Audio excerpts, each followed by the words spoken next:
Okay, so thank you for joining in to the Computational Fluid Dynamics webinar.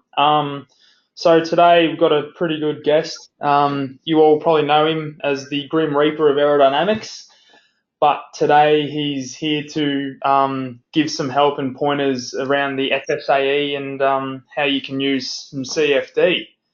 So welcome, Ricardo, and thank you for joining us. Hello everyone and welcome to my home. This is what an aerodynamicist's lair basically looks like, random computer shit everywhere and a soldering iron. Thank you for having me, Joel and friends. Look, basically CFD isn't the only tool that you can use to screw together a Formula SAE design, but it's certainly a tool you should consider using very strongly. For many of you, you're not going to have access to a wind tunnel or track facilities, or just the ability to test designs to any experimental means. And if you can have means to do so, sometimes it's going to be very rudimentary. CFD allows you a very high fidelity, high accuracy, and/or high resolution, depending how you use it, means to approximate a way of using a car or designing a car. Many of you know me from judging, so I guess Joel, is probably best if I talk from that perspective, the do's and don'ts and the what you should want to get from your engagement with a CFD vendor such as yourselves. Would that be fair? Yes, yeah, definitely. Yeah, cool. All right, most of you suck at doing this, and that's not unexpected. Real CFD is hard. So you'll have had classes for university where you basically put, a cube in a ground plane or something relatively simple. And you'll rush some air past it, and the results will look very colorful, and you'll be very proud of yourselves, and that's pretty good. To give you an idea how hard full car aerodynamics are, we really don't expect, so my doctorate's in aerodynamics, I've worked professionally as an aerodynamicist overseas. We really don't expect people to be able to do full cars at massive levels of fidelity without either doctorate research level experience or a significant number of years in the real world. It is not a lot of stuff to understand in terms of basics and fundamentals. What you have through engagements like this forum with application vendors are ability to understand how to best use CFD from an industrial perspective, and then it's up to you as from theoretical and academic perspectives to build understanding back to what you've learned in these forums and to put together simulations that are of reasonable fidelity to what you're trying to prove out. The first thing I'd ask you to understand with CFD is it's only valid if you, for the very start of things, before we get into things like Y plus and which turbulence model and how big your domains need to be and what a workflow looks like for efficiency, have in your heads from the start what you want to prove out. For a lot of it, initially, it's going to be proving that you can do a reasonable simulation at decent fidelity with a reasonable runtime for the equipment that you have. And I think the guys pushing the software and providing the support for them would tell you that you shouldn't expect to spend any less than a month, and sometimes even more, just gaining familiarity to a point where you can do work that is of a reasonable quality that allows you to push on forwards. Josh, would you say that's fair, or have we got a mega workflow where you click a button and it's good with no knowledge whatsoever? No, I definitely agree with that. I think CFD is probably, out of all the FEA stuff or finite volume, is probably the hardest and longest. Yep. Yeah, very powerful, used everywhere. Like, you could say that 80% of the world's supercomputing resources are running CFD codes of some sort, whether it's weather prediction, developing cars, like what you're trying to do, whether it's ballistics and weapons work. Most of the world's supercompute resources is actually burned using CFD, believe it or not. So it's really important stuff. Like, this is really industry relevant stuff to get right. So the stuff you want to pay attention to today is how to choose a turbulence model. Why? We always have a few students, and last year we had a number of them, not from this CAE vendor, but a number of them saying, I chose turbulence model X because so-and-so said so. That's not really good enough. You'll get good results out of any turbulence model, depending what you want to do, depending how you set up your runs, depending why. You need to build that understanding of the workflow. So pay attention to the turbulence model, pay attention to your boundary conditions, pay attention to the size of what computational domain you need to put out. They are the three very, very, very basic things you need to put out. That's 1, 2, and 3. The zeroth thing you need to determine, along with why, is how you actually prepare and clean a model for CFD use, so you're not there meshing to infinitesimal levels of details for things that you don't really need. What we would call colloquially in industry, picking your poison before you do anything with CFD. Once you've got 0, 1, 2, 3 done, and you're able to do runs at various levels of fidelity to prove a certain point, and we can have very, very long discussions about what that point should be, or what is a reasonable thing to spend time on, comes actually abstracting data from the results. So 90% of the time associated with solving a CFD problem is likely to be, for many of you, running the simulations, but 90% of your time is going to be setting up that result, going to sleep and doing something else while the computer runs it, and then coming back and visualizing the result to abstract value from it. This is an area where today I really hope you pay a lot of attention and ask your vendors here, your partners, a lot of very pertinent questions. We have often, as it happens in the Australian competition, I can't vouch for the overseas stuff, we have students from universities have a ton of CFD resources, visualize very poorly and abstract a very low level of detail from results. And you would say that a good CFD run, or anything up to 20 to 60 million elements, so you're breaking up a massive domain into 20 to 60 million parts to understand what's going on around a car. There are 20 to 60 million reasons viewed any number of ways to understand what the hell went on and what you should do next. It should always be in your mind. What's the most I can get out of this? So what I choose to do next is absolutely best chosen, because that next run will take another week and another week and another week, and there's only so many weeks in the year before you've got to lock things out and start building things. So visualization is really, really important. I don't mean how to build pretty pictures, I mean how to build prescient pictures that can give you a lot of salient information that you can synthesize to build really meaningful and impactful designs. We've had, I think Rad is online from UTS. Rad and I have been having a few discussions which didn't involve Rad doing any more than one simulation. It involved Rad looking back for, I think he's up to his 5th take now, at understanding what the results might actually mean and how to better capture those visualizations, how to better build your understanding as much. Focus today on building as much of a, let's say, bandwidth of understanding. Not how many runs can I smash through to test a billion different wings. How can I best use this tool to get the best thinking I can? CFD will not give you answers. It will give you information towards answers. I think that's my 8-minute rant. Are there any questions you want me to touch on particularly? No, I think that was actually fantastic, and that's actually perfect lead in, I think, to what I'll probably be discussing. So I think, yeah, I guess now is probably the best time for me to start showing everyone the tool that what we offer at Altair about how they can start setting up the model. It definitely hope everyone can thank me in having Ricardo here and giving up time of his day to come in and talk to everyone, because that was great insight, hopefully for you, and it was also great insight for me as well. Joel, I'll jump off. I will leave my details in the messenger window, so if you've got generalized questions, you can always reach out. But I can't stress this enough. Students, please use this forum to build the best relationship you can with Josh and friends, so that you really do have a dialogue with your CA vendor to deepen your understanding throughout the year. Just asking for answers on how the tool works won't move you forwards. And Joel's a nice guy, really is. Thank you very much, Ricardo. Yeah, so I hope everyone was able to enjoy sort of that input from Ricardo, because it is a lot to think about when starting to build CFD models. So what I will do now is I'll start to share my screen.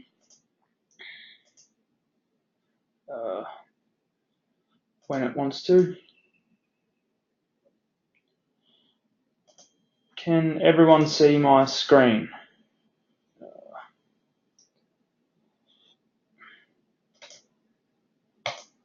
Okay, so my screen is up. That is good.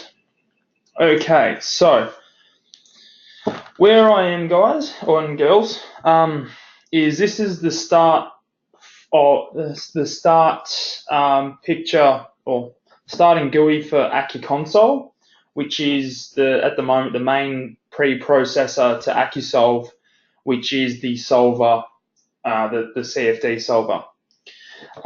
So real first thing, and for those of you who use any CFD code, Ansys particularly I know does this, but what you need to do is when you create a directory, so file new, and then we'll create it in the new folder, is you don't want to have any spaces or special characters within the directory folders and files, or else it actually won't run when you've done your setup and you feel like you're ready to run. So I always say create a new folder for every new run. So I'm just going to call this test, and then the file name, this is a database file. So this is a .acs file. This can be opened directly from AccuConsole, and that will contain all the relevant information. So I'm just going to call that test again. And so now what we've got is we've started our database file. And then what we're going to do now is I'm going to import in a geometry. So I'm using a parasolid file, which we simply go file, open, file, import. So now we're going to import the parasolid, and making sure that down the bottom here, the file type is on parasolid. And I'll go to my parasolid file. Okay. So these parasolid files can be just created in any simple CAD. They can also be made in Hypermesh as well. So when you import a step file, you can export a parasolid file, and that's a simple way of being able to create your boundaries and your domain, and also after your geometry cleanup.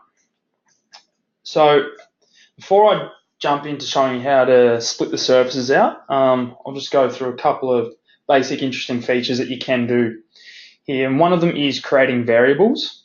So you've got a variable list here.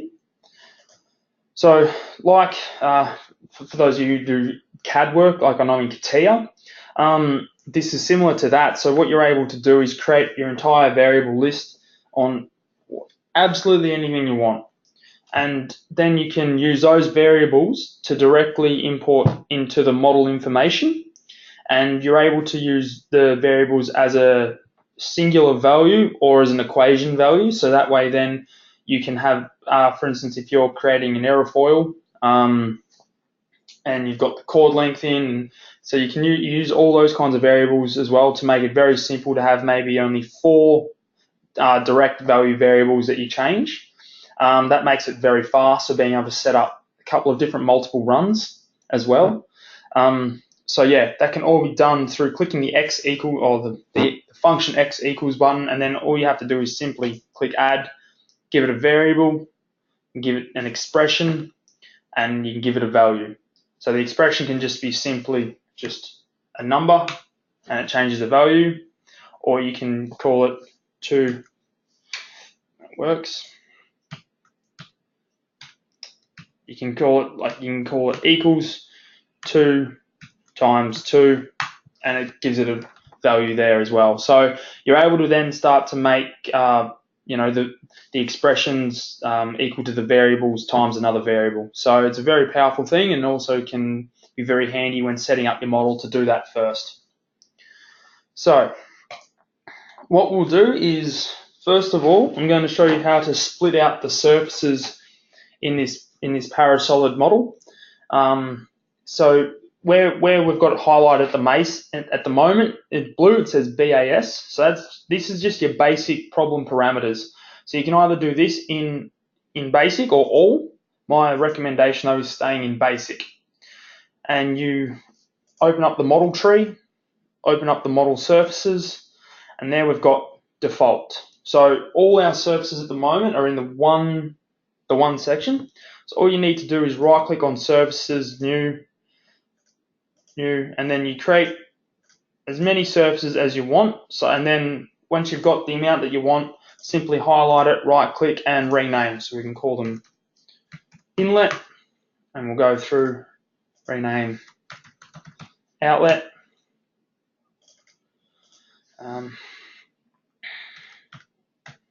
top and bottom, and then we'll go the sides.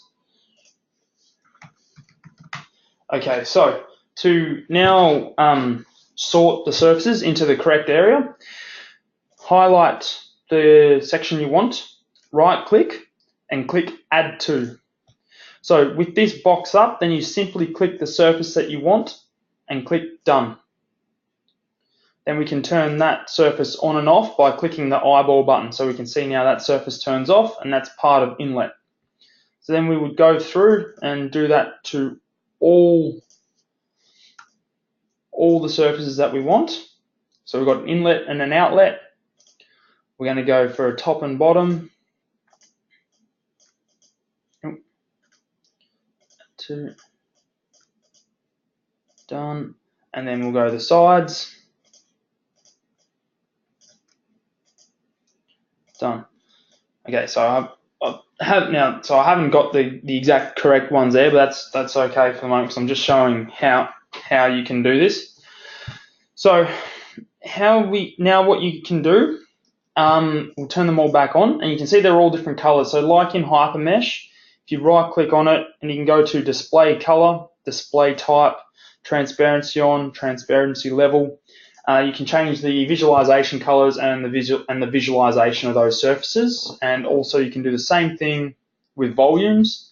We've only got a single volume in there, so we can just keep that in the default set. You're able to rename that if you want.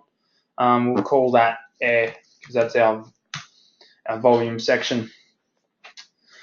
So once we have then split out our surfaces and volumes, we need to then add in some properties for them, but I always recommend, so in the basic, it's got a pretty good starting view of the general parameters.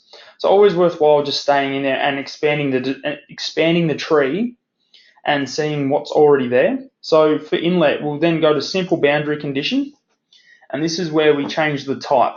So we want to change the type inlet to inflow, and you can do that for outlet. Simple boundary condition, change that to outflow. And as you'll see, so go back to inlet, as you'll see, now this is where you decide the inflow type. So do we want it as a velocity, pressure, stagnation pressure, flow rate, mass flux? So for this one, I could definitely recommend everyone read a number of papers on setting up CFD for FSAE. It's, that there's ample amounts of research being done, but just to get a good idea of some starting points for your CFD model, how I would set this up is most likely with a velocity. So you've got a moving flow of air. This helps then to, I guess, correlate results with your wind tunnel if you do have one. And then depending on the global coordinates, so making sure you know your global coordinates will depend on the velocity, like on the X, Y, or Z velocity of the incoming flow. So that way then, and this is all in meters per second, but you can change this depending on the unit system that you're working, simply by clicking on it, and you can have meters an hour, foot an hour if you really want to work in that, knots, miles an hour, kilometers an hour. So this is, again, making sure that you're working in the same consistent units, and because those unit systems are able to be changed just by clicking on it like that. So this is where then you would add in the velocity, amount of velocity, or you can change your coordinate system, so your velocity type. So that there is your basic way of setting up your inflow, and it all works and very similar to your outlet as well. So here in our outflow, you can do the same thing. So with pressure, you can either keep it at 0, and if you have the outflow pressure at 0, you're simulating an infinite plane as such, but definitely before doing that, making sure that you've done the research on the domain areas and best practices of setting up the outlet before just jumping in and going, this simulates an infinite plane. You're able to put on backflow conditions, hydrostatic pressures. You can do all this through arrays as well, which is really good. So if you want to know the direct values. With the top and bottom and sides, you can copy them and mimic them, but I'll just show you how to set up the simple boundary condition. for this, for the top and bottom, I would have them split out normally. I would have the bottom as a wall, because that is then simulating the best way of a road and how the airflow will go on it. But the top I wouldn't simulate as a wall, because when you're driving the car, there is obviously no top. There's no top domain. So what you can do, so the sides is the best way to show you. You would, for the simple boundary condition, I would do it as a slip surface. But again, making sure you understand why you're putting it as that. So I'll keep stressing this through the whole thing, making sure that you do read papers on it, to give best setup practices. But for the sides, I would set up as a slip. For the bottom, I would set up as a wall. And for the top, with your domain big enough, you can set it up as a slip, or however you feel necessary. You can do it as a symmetry far field, depending how big your domain is as well. So you can set up far field surfaces and free surfaces as well. So that's just a quick a fast look at setting up your basic surface boundary conditions. And then you can do the same thing with your outputs. You can ask all the simple stuff. So your statics output, your nodal time step frequencies, nodal time frequencies, integrated time frequencies. So you're able to set all these up. And again, wouldn't do this without knowing exactly what you're asking, because remember, every time whatever you input is going to give some form of output, and if you don't know what you're asking it to give, you don't know what's coming out the other end. So and this is a time if you really don't know, it is best to do a baseline run with the default settings, and then you can slowly change them, and that will also help give an understanding about what certain changes do and what certain output changes will give you. So always remember to do a baseline run with anything. So what we'll do now is I'll show you the global parameters. So still in basic, we'll get rid of the model, we'll expand the global, and now we've got problem description and auto solution strategy.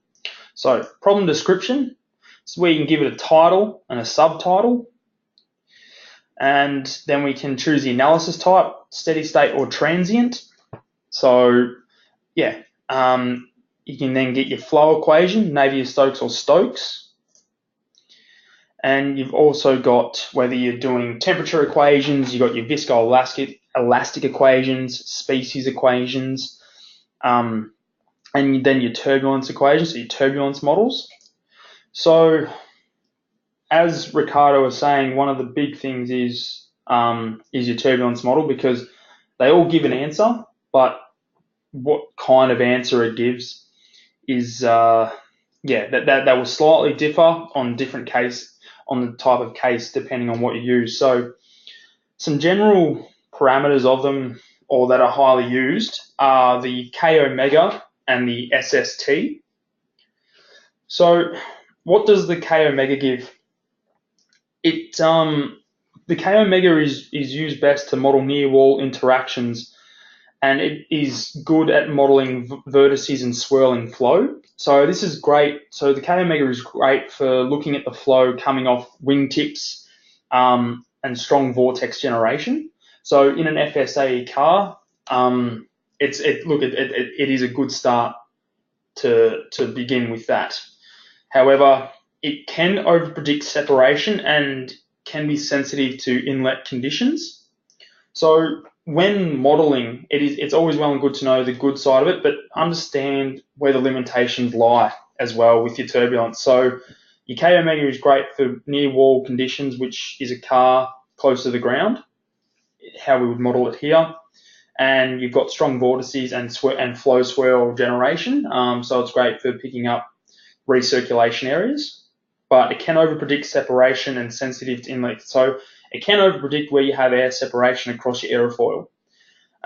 So you need to start determining what you want to look at when you run this. And then, for instance, you've got SST.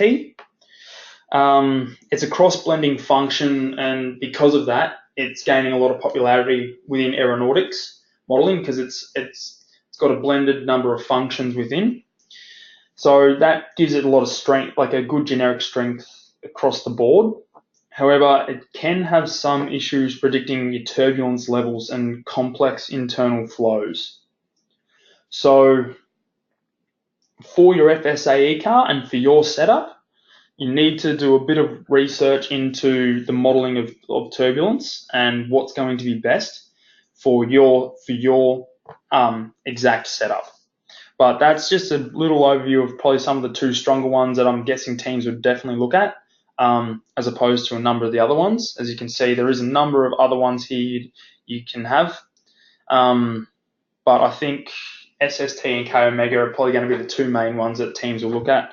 So that just gives a bit of an overview of that there. So that's the problem description. Now we'll go to the auto solution strategy. So one really good thing is, with AccuSolve, there is a lot of auto solution built in.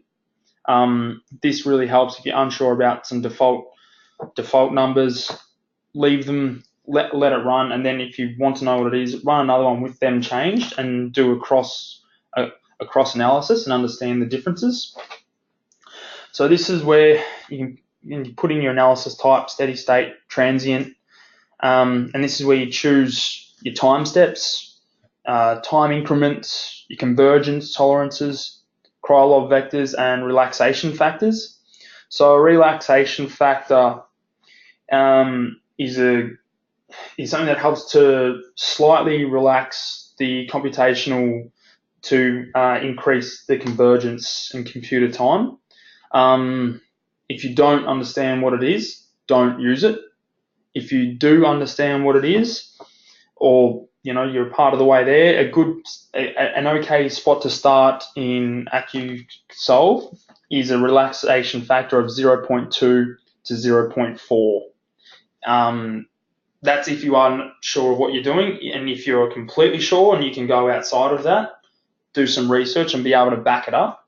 If not, leave it at 0. Okay, so we've sorted out the description and some of the global problems. We've set out our surfaces and volumes. What we can start to do now is build some of our mesh. So in the entity panel here, down the bottom bit, you'll have mesh generation parameters. So we can click on that, and now it just singles out just mesh generation. So you'll see in global, you've got global mesh attributes. So you can actually just give it a global mesh size and then just refine surfaces. And you can do zone meshing as well. So this helps to refine mesh in certain areas by creating a zone to do that. So what you need to do that if you want to create a zone mesh is right click on it, new, goes away, sorry. And so you can see here the mesh zone type, you can have it as a sphere, box, cylinder, however, and depending on what we'll have here, but also you need to have a center array. So you need to know the coordinates that you're putting it in. So that's how you can set up a zone mesh. Just get rid of that. Okay, so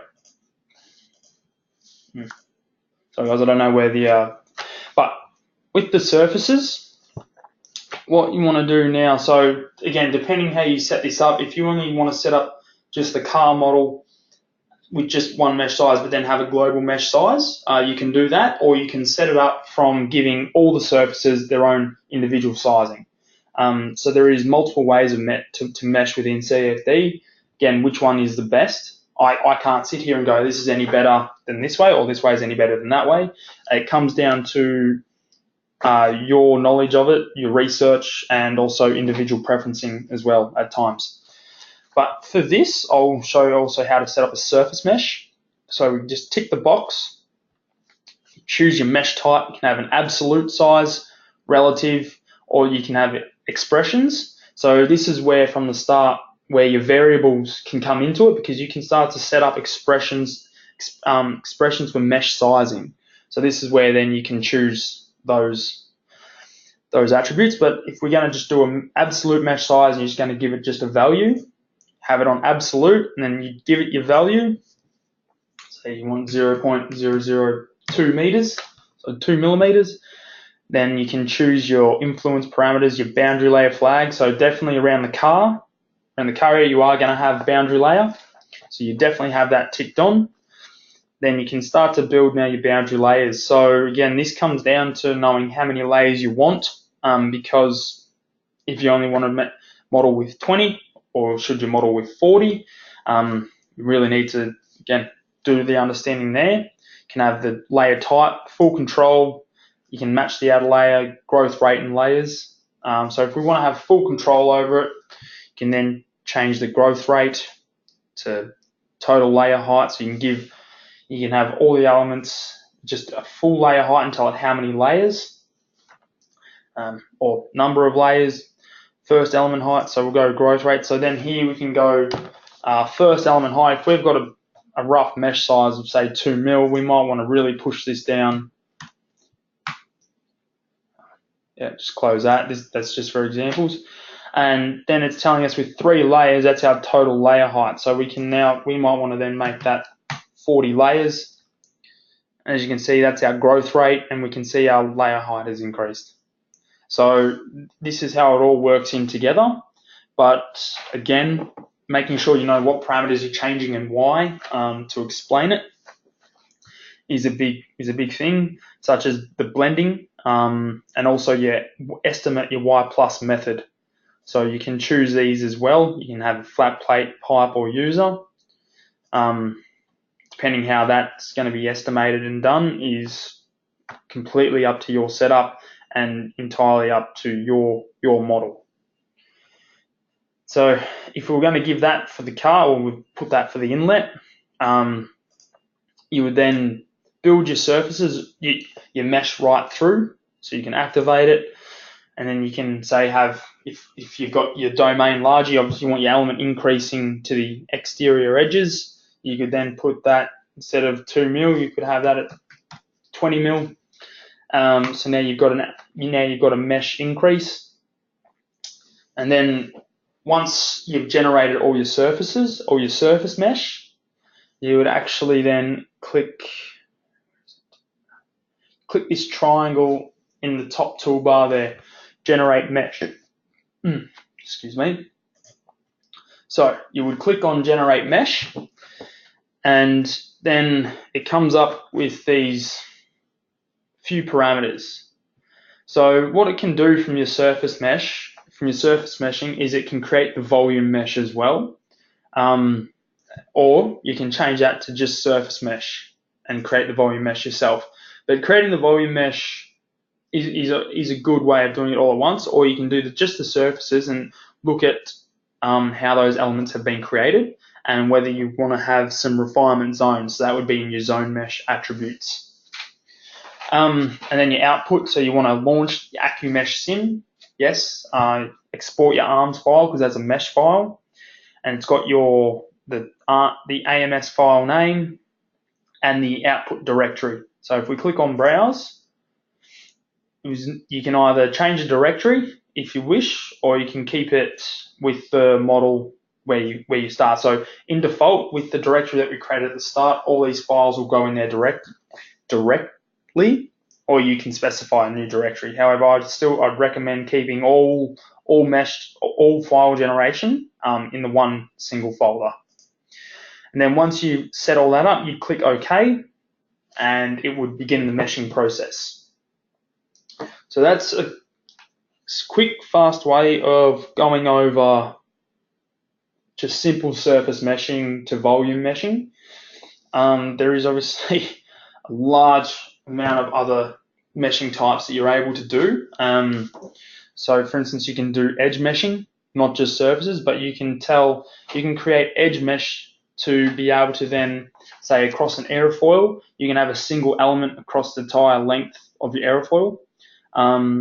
You're able to, and then able to refine it against the edge rather than the surface. So definitely have a look at some of the meshing tutorials for your CFD code, but hopefully it's AccuSolve, because we do have some very good tutorials of setting up lots of different types of models, and particularly ones going through a lot of this meshing stuff. Because I mean, I could sit here all day and go on about it, but fortunately, don't have that luxury. So yeah, but if you did do an edge mesh, you can create that edge mesh attributes, and you can give it your mesh size type. So you can, again, it's all the same as your surface meshing, absolute expression, and you're able to then extrude that mesh. So you create it around the edge, say of your aerofoil, and then you can extrude it for the whole length of that. So you'd only have one element long. And that doesn't have to necessarily just be for an aerofoil, but I wouldn't really be doing it for a tire. Okay, so that's setting up the mesh. Now what I'm going to show now is how to set up rotating components. So I'm sure many of you are interested in how to set up rolling wheels or turning wheels. So what I'm going to show here is after the meshing, click on all, so next to basic, and we go to advanced options. Just got to find them now.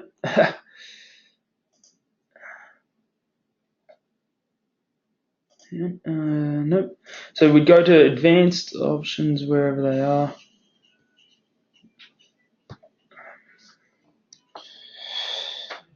Okay.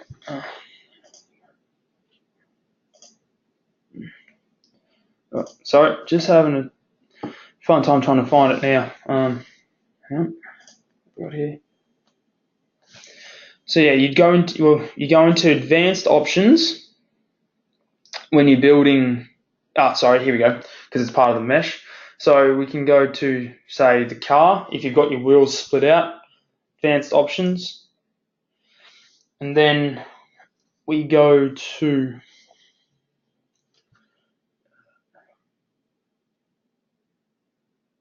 where is it?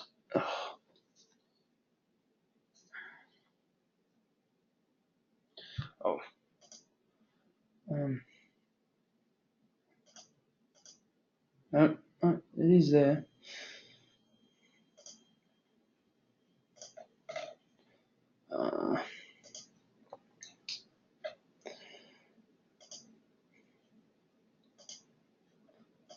Okay, so you can have a look through these sections here. You can also you can set up a fan component if you want.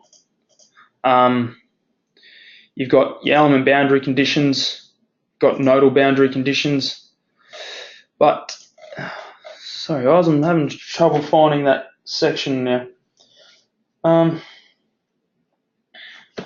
But when you get there, go for the global mesh motion, and then in there you can give the rotation center.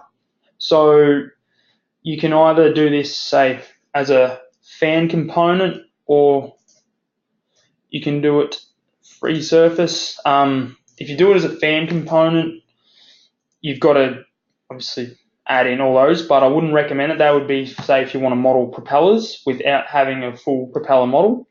I just can't find it now, so I'm very sorry about that. But yeah, so in ALE, global mesh motion, give rotation center. So, and the angular velocity, and that references the right-hand rule. So when you set that up, make sure that you've got, your global coordinates and your angular velocity. If you set it up like that, you can set it up in many different ways, RPM, angular velocity, same way as setting up the inflow velocity. But just remember that for the rotation, it follows the right-hand rule, so you know whether to give it a negative or a positive. So you know the center, the direction of rotation. There we go. So I was looking for. So you know the direction of rotation. Okay. So, and then again, and also I will mention with the mesh generation, you can always, if you find that when you first generate it, it is too coarse or too fine, you are able to just constantly regenerate by changing the mesh parameters as well. So that is 100% applicable here. All we need to do is just change the values and click that again. But definitely, so we can do the rotating components, and there's also a really good tutorial on setting this up, which I'd recommend going through as well. So it shows how to set up moving walls and rotating walls. Okay, so once all that is generated and everything you're happy with, I can't click it at the moment because nothing's there, but you click this arrow button next to the mesh generation, and that's to launch AccuConsole, and then you'll get your window show up. You'll get the window show up similar to this, except it'll have such as you'll have the number of cores that you want to run on, so you'd specify them. But one thing is there is a button that says Launch AccuSolve, which means you need to have that radio button to yes to make that work, because otherwise you're just going to generate all the files to run it, and it won't run. So if you have that ticked yes, you'll generate all the files applicable to the run, and then it will begin to do the simulation. And then there's a number of tools that you can use during the simulation, such as AccuProbe. So you're able to use this to measure changes in your outputs, depending on what you've requested. Such like flux is a good one, flux energy, to the time step, and you can see how that's coming to convergence. So that is a good tool to measure how your simulation is progressing. So I use that regularly. And then say you've done your run now and everything's been finished and it said, yep, simulation, you've got results. You can then click this FV button, Launch AccuField View. So this is one of the post processes for AccuSolve. You can directly launch it from here, or if you wish, you can open up the program and then load in. So if you directly launch it from where you've done your run, it automatically loads in the results. If you launch it from a separate window, such as here, you need to load in the results yourself, and I can show you how to do that. So the default background of the post processor is black. Not sure why, but go to View, Background Color. Oh, yeah, there it is, it's behind, and I just always select white, close. So what I will do is go File, Data Input, have Direct ticked, and I go to Direct Reader, so you can read the direct results, read grid results and results data. Excuse me. So you would then go to the directory that you've just done all your results in, and you'll get a file, like a .log file. That's the results that contains all the results information or the run information. Click on that, click Open, and then it's got all your different function names.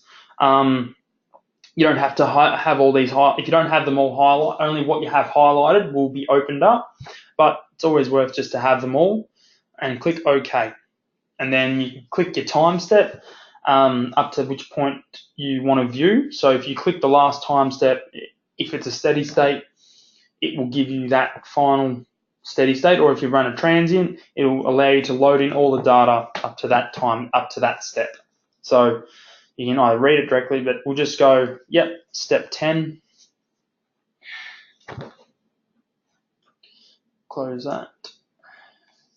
So here we can see it's just loaded in just a domain. It's just given a box area. So what we need to do is tell it what surfaces we want to read.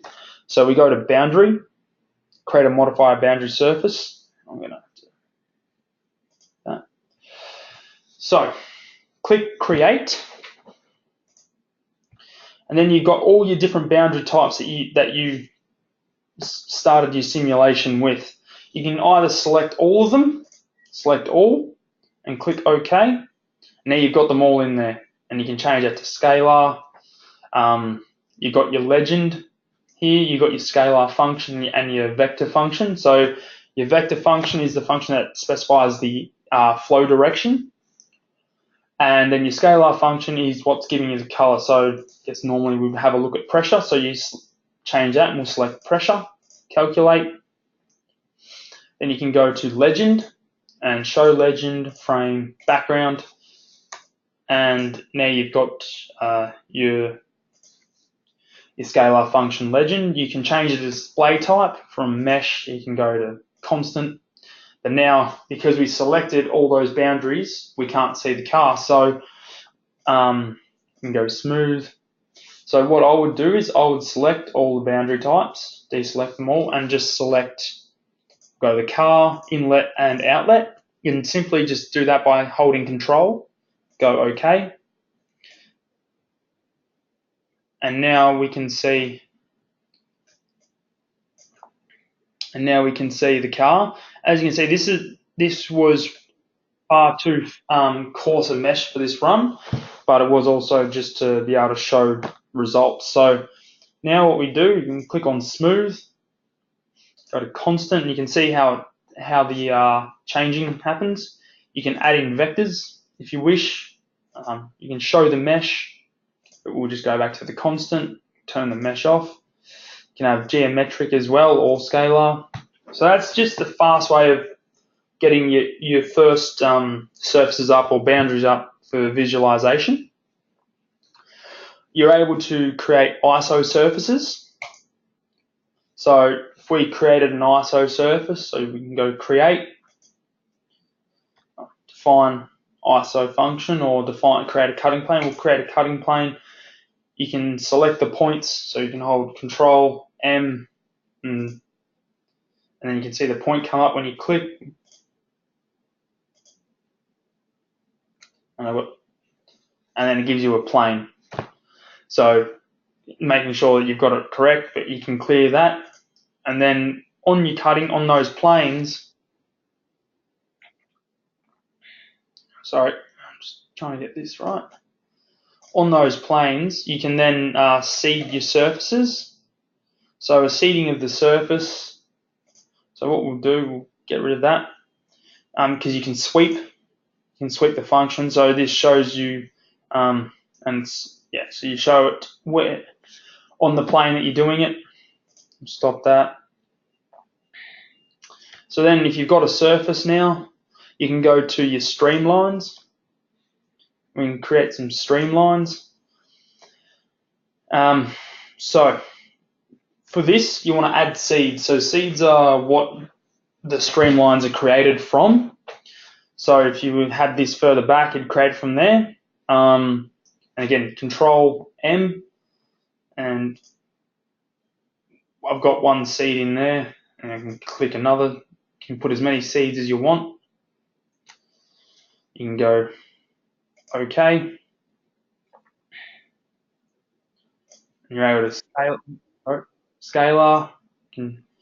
So you're able to use all these different types of ways of modeling to and you can change the display type again once you create them.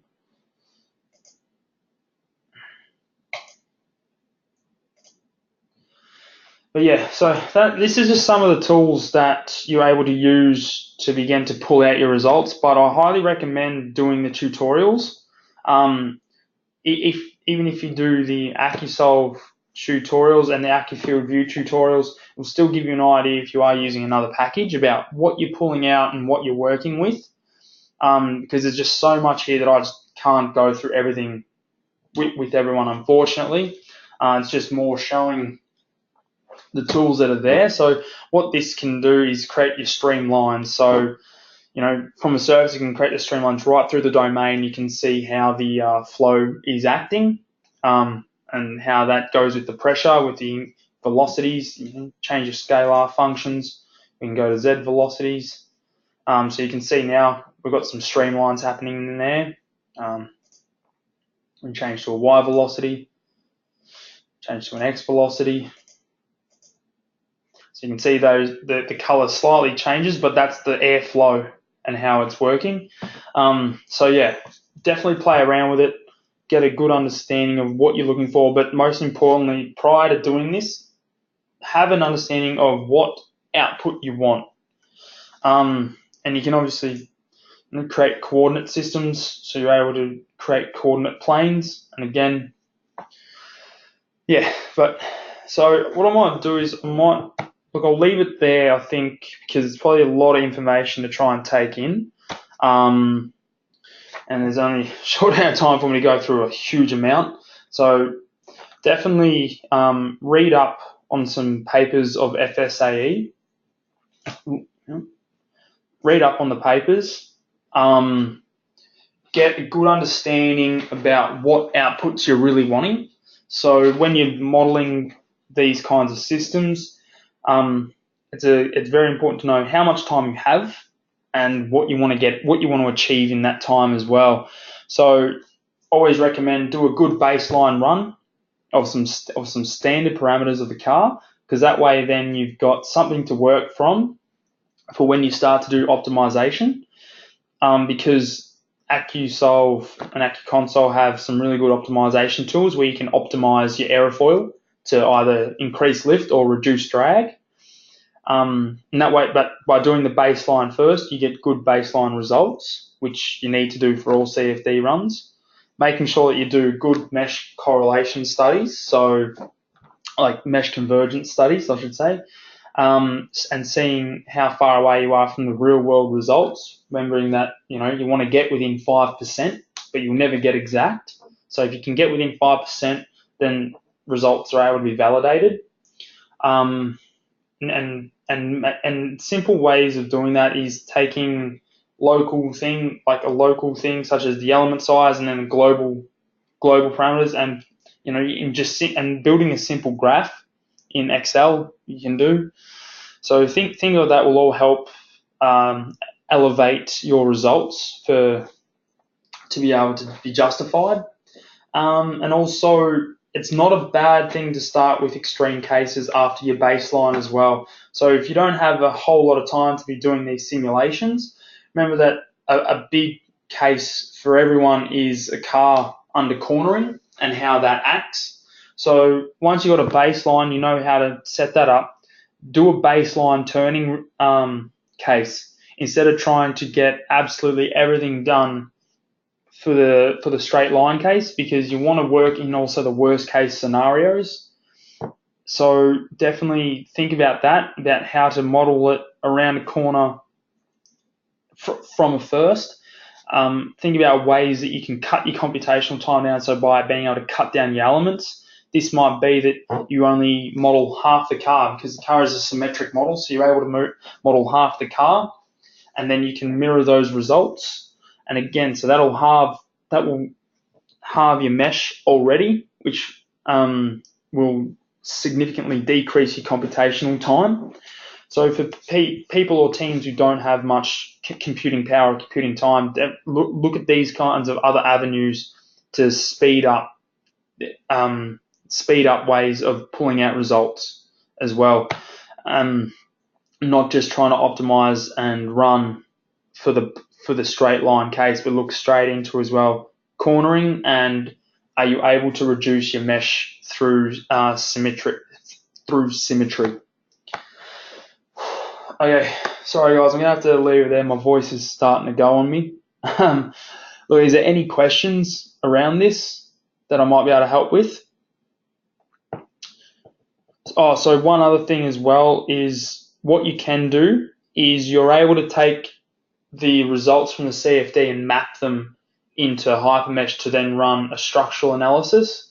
If teams are interested in doing that, I have a PowerPoint that shows how to take pressure loads from CFD and be able to map them to do a structural analysis. So I can give you that PowerPoint that I built. So more than welcome to do that. I won't put that in the Dropbox, so I'll leave that for teams who are really interested in that, because they may need a bit more help with it. But there's that as well. So yeah, look, thanks for coming, and hopefully it was informative, and hopefully everyone enjoyed what Ricardo had to say, and hopefully I was able to show a bit about setting up the model and how you can start to set up the model in AccuConsole. Yeah, but definitely again keep in touch with how you guys are all going with your analysis and how your setup's going, because I've had a couple of people email me just about some tips and hints and just some general help. So that's all more than fine. Remember, do that if you do need help, and I can always forward you on to where you find more information. So always check out again the university with all the tutorials in the help sections because they're all there. So all right, guys, I'll leave it there, and have a great week. And next week is multi-body dynamics, and I have another gentleman coming in to talk to you a bit about multi-body dynamics, who's probably one of the top MBD analysts in Australia. So definitely look forward to that. And he also runs his own engineering business. So very, very switched on guy, and he loves to help, and I'm sure it'll be a very interesting one because I don't know how many teams or people have seen much about multi-body dynamics. But hopefully I'll see you next week. Okay, cheers. Bye.